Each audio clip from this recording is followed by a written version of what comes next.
Welcome to the deep dive, where we take your curiosity seriously and really extract the essential insights from the sources you've shared with us. Yeah, we dive deep into what you send. Exactly. And today we're venturing into, well, the pretty mind-bending world of Hermann Hesse's Steppenwolf, drawing from all those passages you sent our way. It's a big one. It is. Our mission today is to navigate its central themes, introduce you to its, let's say, unforgettable characters, really offer a clearer path through this powerful and honestly often perplexing book. Perplexing is a good word for it.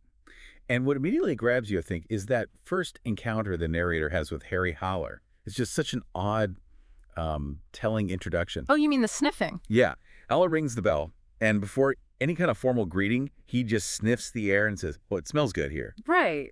It's so strange. It's this peculiar, almost like primal way of announcing himself. Yeah. And it instantly creates a negative impression on the narrator. It's like Haller's operating by a completely different set of rules. Absolutely. The narrator admits, doesn't he, that he found the whole thing absurd. Wasn't impressed at all. No, not one bit. It throws down this marker right away.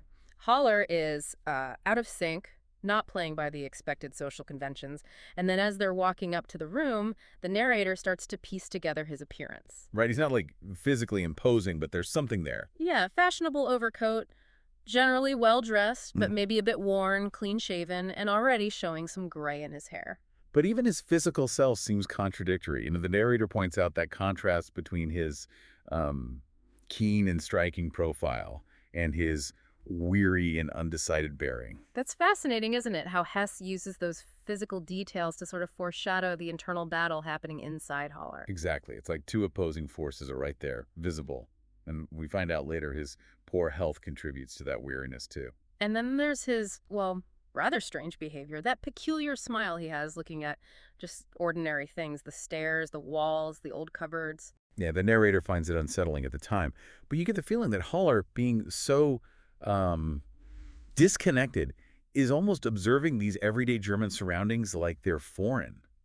Maybe even charming in their simplicity. Could be. He's polite, friendly even, but there's this layer of detachment, right? Like he's participating, but not really present. Precisely. The narrator gets this distinct feeling that just renting a room and speaking German feels like a very odd and new experience for him. Like his mind is always off, wrestling with much bigger, more abstract stuff. Which creates this tension in how the narrator sees him. He's initially put off by the strangeness, but he can't deny Haller's face has something appealing. Right. Original, maybe sad, but also alert, thoughtful, clearly intelligent. And his polite manner, even if it feels a bit forced, starts to kind of win the narrator over gradually. Slowly. Which then leads us to that first real point of friction, the police registration request. Yes. Haller asks that his arrival not be reported. He blames his poor health, the difficulty of bureaucracy. And that immediately sets off alarm bells for the narrator, doesn't it? It does. It fits too neatly with that mysterious and alien air he already picked up on. He feels he has to warn his aunt. It's classic, isn't it? That link between unusual behavior and maybe wanting to stay hidden. Though Haller gives a reasonable explanation, he plans to spend a few months using libraries, seeing antiquities. Seems harmless enough. And the aunt, despite being a bit disappointed he won't stay long, is clearly charmed by him. She agrees to rent him the rooms. And the narrator keeps watching him. He notes Haller's significant, uncommon, and unusually gifted appearance. That intellectual face, those delicate, expressive features, hinting at a deep emotional life. There's this undeniable sense that Haller is someone extraordinary, even if he's also, well, deeply troubled. And it's not just superficial, this quality. The narrator notices how Haller could be captivating when he dropped the social stuff and just shared his own unique thoughts. Yeah, that calm objectivity and certainty of thought and knowledge, you see that in really smart people who don't need to show off or always be right. Which leads perfectly into that fantastic story about the historian's lecture. Haller doesn't even want to go initially. No, the narrator persuades him. And this famous lecturer starts flattering the audience a bit, maybe a little too pleased with himself. And Haller gives the narrator this look. Oh, that look. The description is incredible. It wasn't just a critique of the lecturer's vanity, was it? Not at all. It was like it stripped away the whole facade of the era, the frantic activity, the superficiality, the shallow intellectualism. But even deeper than that, Yeah. it touched on this profound disillusionment with humanity itself. this deep despair of a thinker who sees through it all and just sees us as, well, monkeys.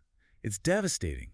A real window into Haller's mind and Hesse's critique of society.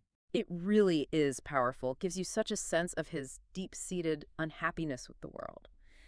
Then we get that interesting bit where, despite being so reserved usually, Haller invites the narrator in to share a passage from Novalis. Yes, and the quotes he picks are so revealing. First, a man should be proud of suffering. All suffering is a reminder of our high estate. Suggesting pain elevates us somehow, connects us to something deeper. Seems like it. And then the second one, most men will not swim before they are able to. Haller's take on that is spot on for him, isn't it? How so? He interprets it as those content with just earthly life won't bother with deeper thought. But those who do dedicate themselves to thought risk drowning in it. It perfectly captures his own precarious situation. Wow, yeah. And it's during the same conversation talking about the Araucariatry that he first calls himself the Steppenwolf. That's right. The narrator admits it sounded strange, unsettling at first. But it sticks, doesn't it? It's such a potent image. And the narrator comes to see how fitting it is for Haller's shy loneliness, his savagery, his restlessness, his homesickness, his homelessness. Paints a vivid picture. Someone fundamentally out of place, caught between two worlds, not fully human, not fully wild. Exactly. We get another glimpse of this conflict at the symphony concert. His reactions are so telling. He's totally detached during Handel, lost in thought. Yeah, maybe too formal, too predictable for him. But then with Friedman Bach more emotional, he suddenly smiles, gets completely absorbed, finds some peace in pleasant dreams. These little moments of connection, like a brief escape. A temporary respite, yeah. But then, during Reger, he just withdraws again, irritated, dissatisfied. It really shows how fragile his connection to the world and its pleasures is. And the narrator follows him afterwards, right, to that old-fashioned inn. Haller seems exhausted. Almost palpable, that weariness. Yeah. Inside, Haller drinks wine. The narrator has mineral water. A small detail, but maybe it highlights their different approaches, different ways of seeking solace. Could be. And then Haller makes that intriguing, almost throwaway comment about having practiced abstinence for years, but now being beneath the sign of Aquarius, a dark and humid constellation. It's cryptic, isn't it? A hint at some shift in his habits or self-understanding. Maybe leaning more towards the sensual or emotional now. The narrator playfully asks about astrology, but Haller just retreats again, right? Behind that overly polite, distant tone.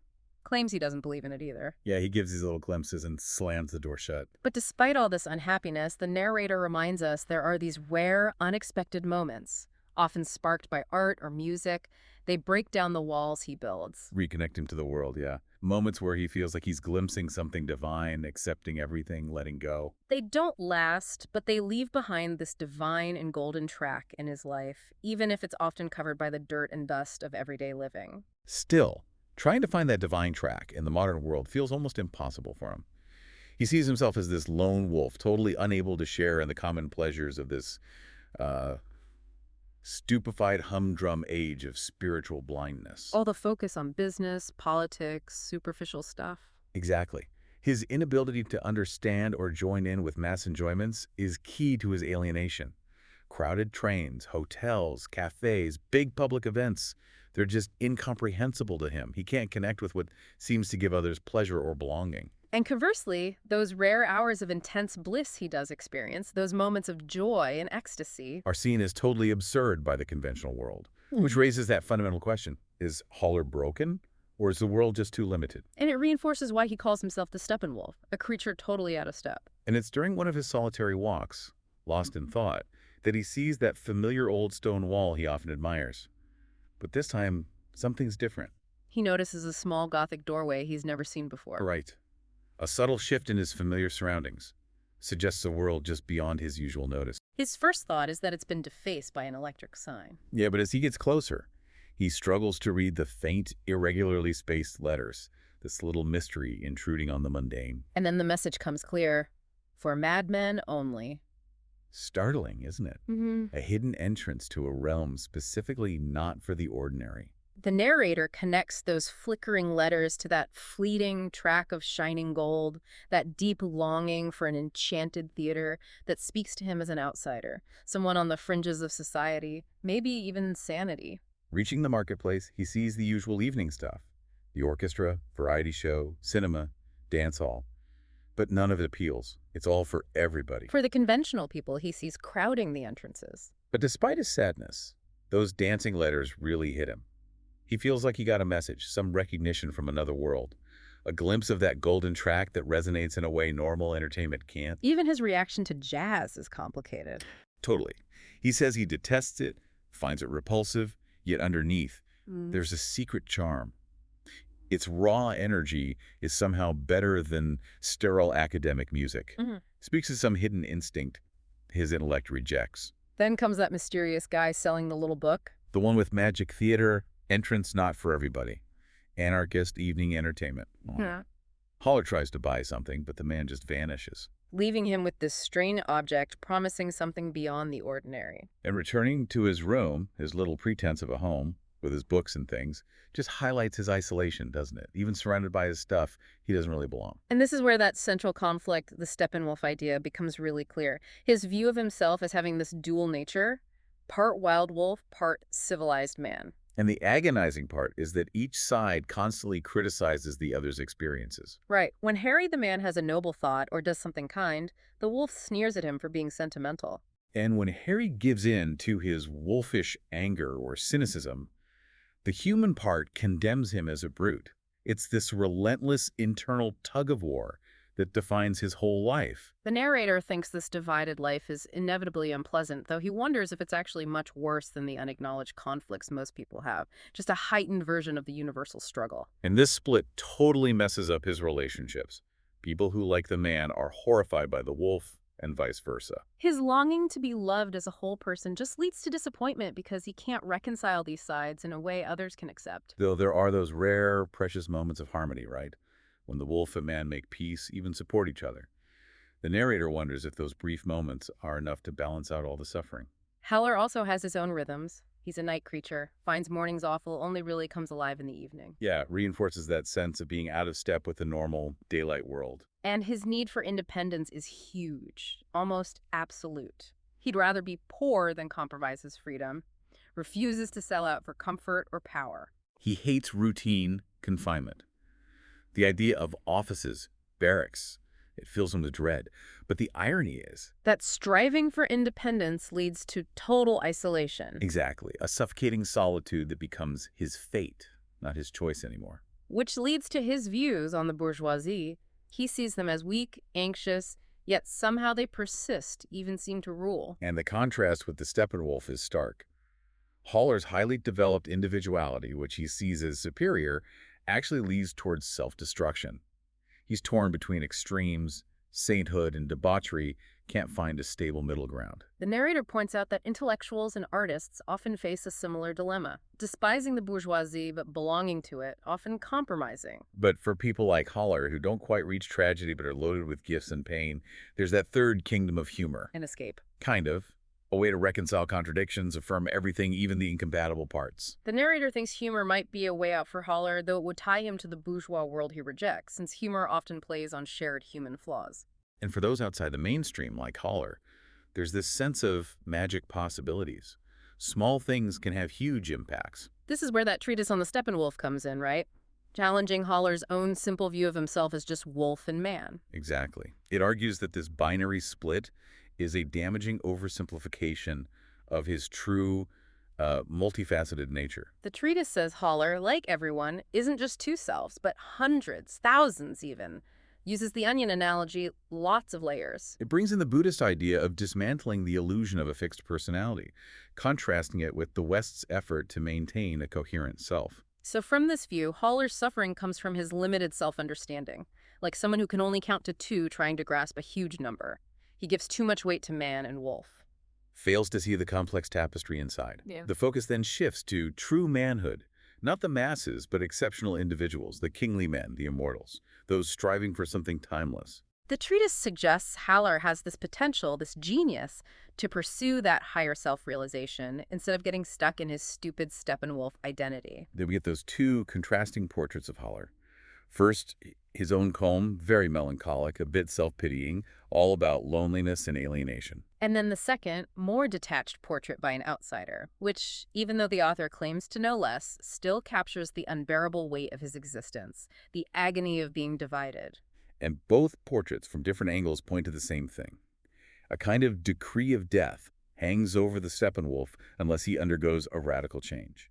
A deep, honest reckoning with himself. Though this idea of transformation isn't totally new for him, is it? He's had periods of insight before. Suggests maybe a cycle to his struggles, potential for future breakthroughs, even if not permanent ones. Then the man with the box shows up again, that recurring, almost ghostly figure.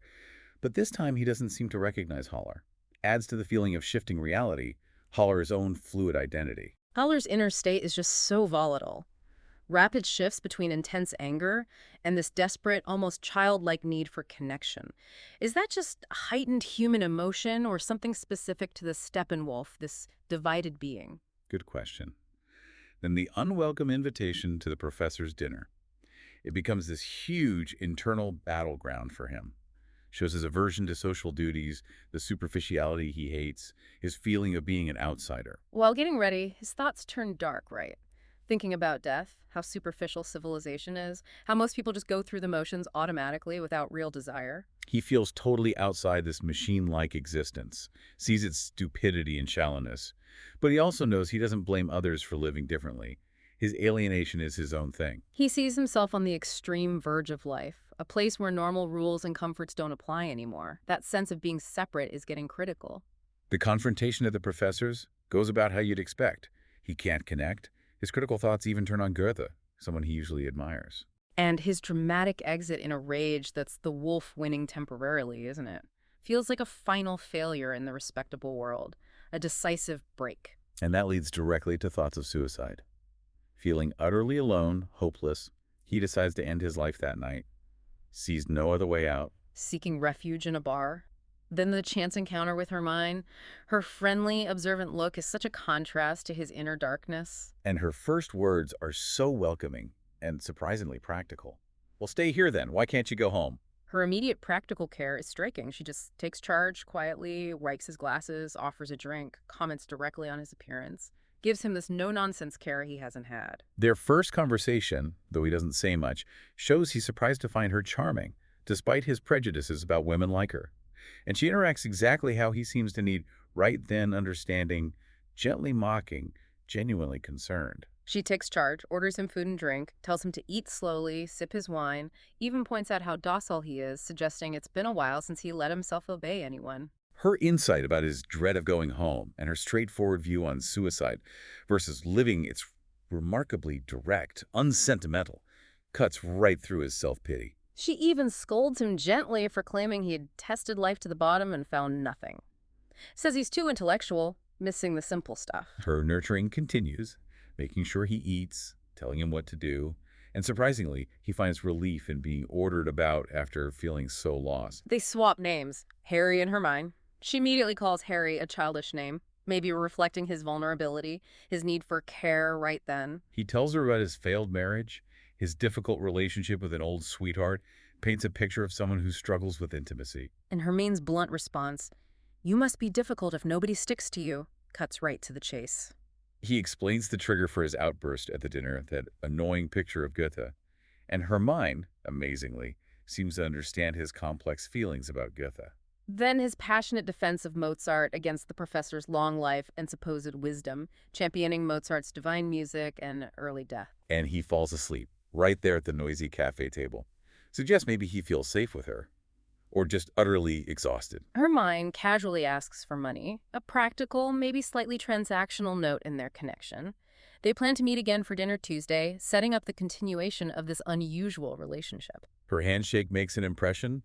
Beautiful, firm, intelligent, good-natured.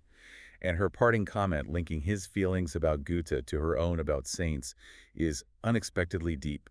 She shares her view that true religious feeling needs time and independence from everyday worries, offers a different take on spirituality that resonates with his own detachment. As Tuesday nears, Haller's anticipation and anxiety about meeting Hermione just skyrocket. He realizes she's become his only hope, his lifeline. He confronts that hateful truth, his intense fear of suicide. That primal instinct is still there, despite his intellectual weariness. Her mind is like a window of light in his darkness. He clings to the hope she can teach him how to live, or maybe how to die. He knows he's overloaded with understanding, but lacks actual life action.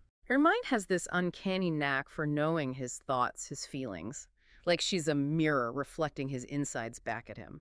She explains their connection by talking about her own isolation and dissatisfaction with conventional life, a shared sense of being out of step. He's amazed by her apparent mastery of life, her ability to find pleasure in small things despite her own potential for despair. She embodies a way of living he desperately wants to grasp. They start defining their roles. She'll teach him the little arts, dancing, playing, smiling without being happy. He'll teach her thinking and knowing, maybe also without happiness. They see a shared devilish side. Her mind casually dismisses his distant girlfriend, seeing the relationship's superficiality. She firmly takes on the teacher role for these overlooked parts of life, even suggests he sleep with a pretty girl again, pushing him towards a more embodied life, less purely intellectual. Even when she's not there, her mind becomes this constant guide in his life, shaping his views, offering unseen counsel. As his old, rigid self starts to crumble, he understands where his fear of death came from. It was tied to that conventional life he'd built on ideals and expectations. He's really harsh criticizing his former self, Herr Haller, the principled intellectual who still compromised, held bourgeois values without admitting it. He even feels envy and scorn for his old, idealistic self, sees it as naive, unsustainable compared to the awkward, struggling person he's becoming. His view of Pablo, the musician, changes too because Herman likes him. He'd initially dismissed Pablo as lightweight, a nonentity. Pablo's defining trait seems to be indifference to intellectual debate. Friendly, but kind of detached, unresponsive in conversations. Yet, despite not being deep intellectually, Pablo shows real goodwill towards Haller, tries to please him in his own quiet way. This goodwill includes offering Haller snuff from his gold box, which turns out to contain cocaine. Pablo seems to have access to various drugs, suggesting a different way of experiencing reality. Pablo's philosophy of music is very pragmatic. Make music that gives people pleasure, gets into their blood, not just intellectual stuff. Haller, always the intellectual, argues for immortal music, the kind that lasts beyond performance, lives in memory. Pablo acknowledges that, sure, but he focuses on playing what's in demand and doing it well. Trusts God will sort out the value later. Very practical. Haller feels like he's in constant flux, old and new selves mixing pain and pleasure, fear and joy, oscillating wildly between feeling dead inside and suddenly intensely alive. He has that brief, significant 3-week period of happiness with Maria before the fancy dress ball. Feels real connection, even love. Maria is described as purely sensual, right, not intellectual, finds joy in sensory pleasure, uses her body to connect with lovers. And through Maria, Haller gets introduced to this more embodied world. Physical objects, rituals of sensuality, learns to appreciate them not as shallow, but as valid ways to connect. Maria, having other lovers, including Pablo, challenges Haller's more traditional ideas about relationships. Maria describes Pablo as a lover slow at first, then really passionate. Adds another layer to Pablo's seemingly simple character. Haller gets drawn into their unconventional circle of musicians, actors, a bohemian world he used to scorn, shows his boundaries loosening. And Pablo, despite Haller's initial judgments, shows surprising concern for him. Tells Herman quietly to treat Haller nicely because he's so unhappy and doesn't know how to laugh. They even share drugs. Pablo suggests a group thing, but Haller rejects it. Shows some of his old inhibitions are still there. Herman reveals she knows Maria well, has learned about Haller from her, underscores how interconnected they all are, how influence flows in their circle. Haller starts thinking about new possibilities in love, in life, grasping the fluidity of relationships, the many selves you can explore within them. He sees his happiness with Maria as preparation, a step toward something bigger involving Herman and the ball. Hermione keeps her costume for the ball a secret, adding to the anticipation. Feels like this event will be important. Haller decides not to wear a costume himself, maybe still struggling with identity, or wants to observe. Maria tells him she's going with someone else. Haller's a bit disappointed, faces going alone. Amidst their happy moments, Hermine expresses this longing to suffer again, but more beautifully, in a way that prepares her for death, reveals this deeper, almost spiritual side to her. She explains her idea of the communion of the saints, not strictly religious, but a connection between truly humane people through love and kindness, a timeless bond beyond earthly limits. She sees the longing for death not as morbid, but homesickness for that true, eternal home, yearning for reunion with spirits like Goethe, Novalis, Mozart beyond time. And surprisingly, she thinks even someone like Pablo might be a saint in hiding. shows a very unconventional view of holiness. She says this homesickness, this yearning for more, is their only guide through life's dirt and humbug. They share a fleeting moment of deep understanding, a tender connection beyond their usual dynamic. On his way to Maria, Haller reflects on Hermine's words, feels like his own thoughts mirrored back, finds comfort, gratitude even, in the idea of eternity beyond his struggles. He recalls that poem, The Immortals, contrasting the frantic, decaying human world with the calm, unchanging realm of those who've transcended time, reinforces that theme of seeking something beyond the present. Maria whispers a warning about Hermione, senses their time might be short, that Hermione could have a powerful, maybe disruptive influence. The night before the ball is intense, a mix of happiness with Maria and this strong sense of impending fate, powerful emotional currents.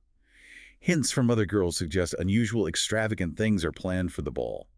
Amplifies the feeling that it's a turning point. Haller and Maria share a final, intense embrace, a last burst of connection before he crashes, sleeps right through the day, forgets all about the ball. He remembers at the last second, rushes to get ready, arrives feeling disoriented, out of sync with the party mood. The forced artificial fun at the ball strikes him as shallow, disappointing, quickly becomes disillusioned. Feeling out of place, irritated, he decides to leave.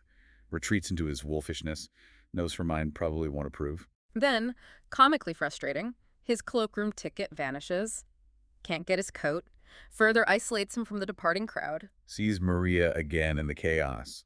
Finds brief joy in her warmth, but it feels fleeting, overshadowed by something else coming. He gets a distinct feeling Hermione has somehow summoned him elsewhere.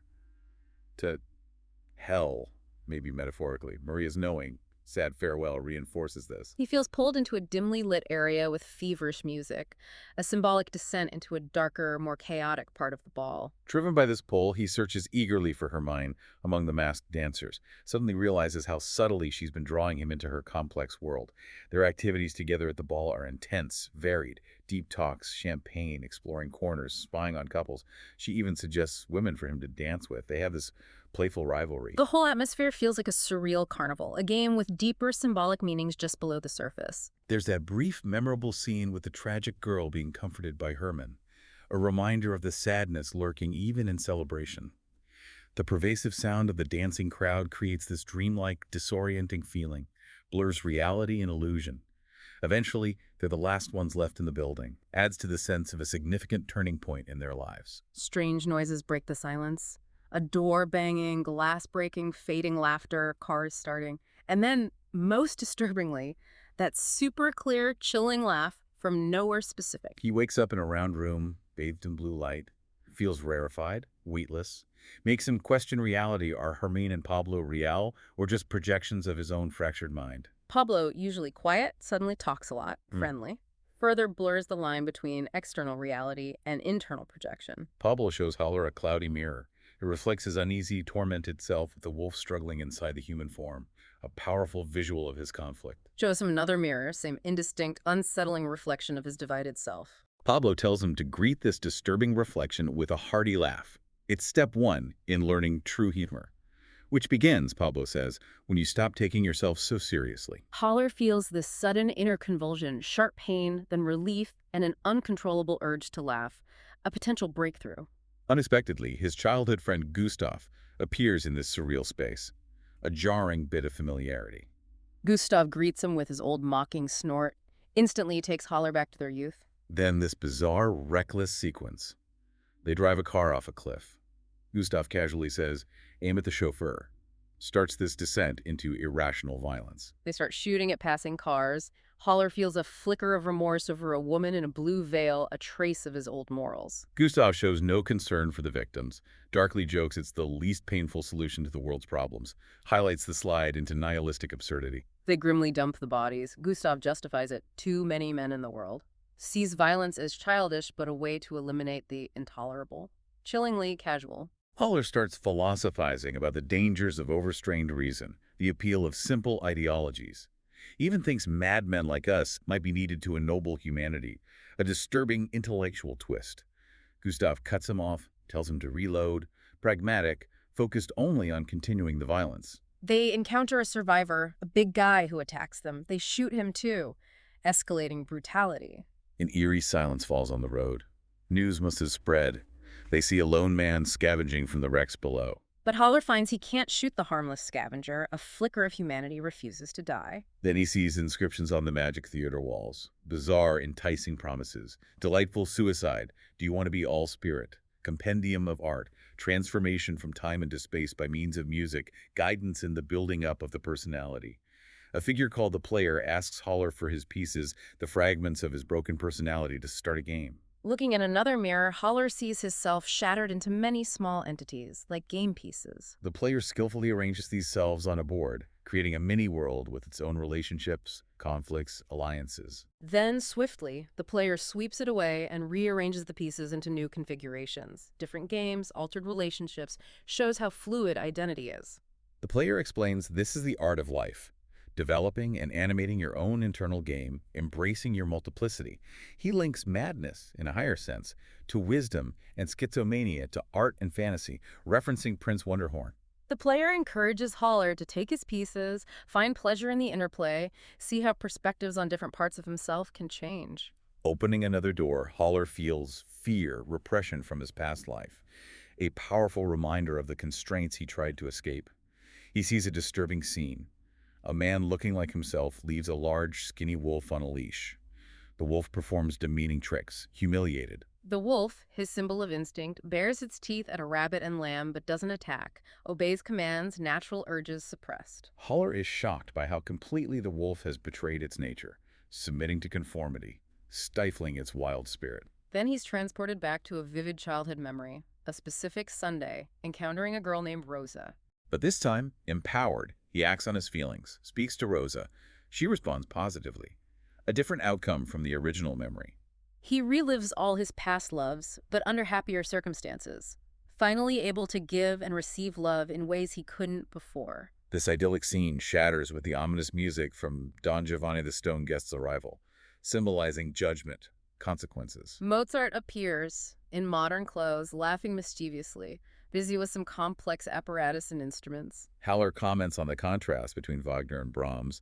Mozart dismisses it, says they're similar underneath, the differences are just due to their times. He says the law must run its course until they've paid their metaphorical debt, learned their lessons. Then Mozart vanishes as suddenly as he appeared, leaves Haller back in the stark white corridor. Back in the corridor, still not among the immortals, still wrestling with suffering, complexity. Looks in another mirror, sees Harry, older, marked by the magic theater experiences, but still himself.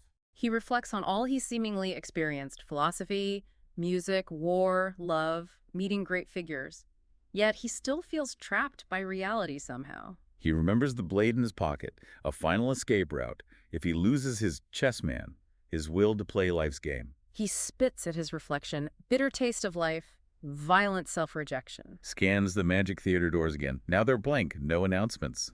Suggests a shift in the experience or his perception. Feels like centuries might have passed since the masked ball. Feels his strange marriage to Hermann is imminent, fraught with unclear meaning. A wave of deep sadness hits him, feeling carried along like a slave, a trapped wolfman, still divided, burdened. Recognizes a familiar shudder, the music from his Mozart encounters, the immortals. Signals a deeper reality. Recalls the poem about the immortals, their cool detachment, unchanging existence, such a contrast to his turmoil. Mozart reappears, modern dress again, enters the box, fiddles with his apparatus, suggests ongoing manipulation or instruction. Haller's acutely aware of the bloodstains on the floor, stark reminder of his violence against Hermann. Mozart seems serious now, focused on the instruments. No more amusement.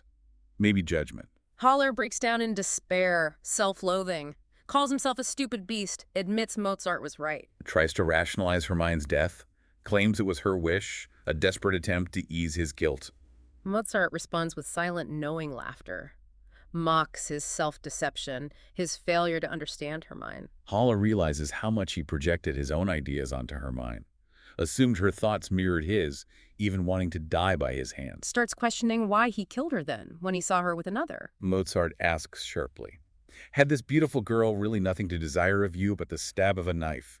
Exposes the brutal truth. Mozart confirms her death simply. The poor child is stone dead. Finality. Then Mozart asks if Haller plans to face the consequences, forces him to confront his actions. Haller cries out, wanting punishment, annihilation even, atonement for his suffering, his act. At Mozart's word 3, Everyone in the theater erupts in frightful laughter. Judgment from the other world. Mozart delivers the sentence. Haller must learn to listen to the radio music of life. Learn to laugh at life's humor, its gallows humor. Haller resists this particular punishment, realizes he was ready for anything except what's required, embracing absurdity, finding humor. He holds on to hope that someday he'll get better at life's game, finally learn to truly laugh. The final image is Pablo and Mozart still there. Suggests they'll continue as guides or maybe tormentors on his journey to learn laughter. So for you, our listener, what can we take away from this really intense exploration? We've journeyed deep into Harry Haller's complex world, seen his alienation, his struggle with that divided self, his desperate search for meaning, release, and those bizarre transformative experiences in the Magic Theater. Yeah, the aha moments are, well, there are quite a few. We see how simplistic labels just don't work for complex identities. We see the appeal, but also the real dangers of pushing for total independence. And there's that recurring theme, isn't there? Deep suffering mixed with unexpected, often unsettling humor in the search for self-understanding. Right. So for you, the learner wanting a quick but solid grasp of this challenging work, this deep dive gives a good foundation in Steppenwolf's core themes. Hopefully more than just plot, getting into the psychology, the philosophy, the surprises and different perspectives offer richer understanding, we hope. We'd encourage you to think about your own inner wolf and man, the pressures you navigate, those odd moments of humor in your own life. And hey, if this sparked your curiosity, definitely dive into the full book. It's an even richer experience. Definitely. So our final provocative thought to leave you with is that Magic Theater.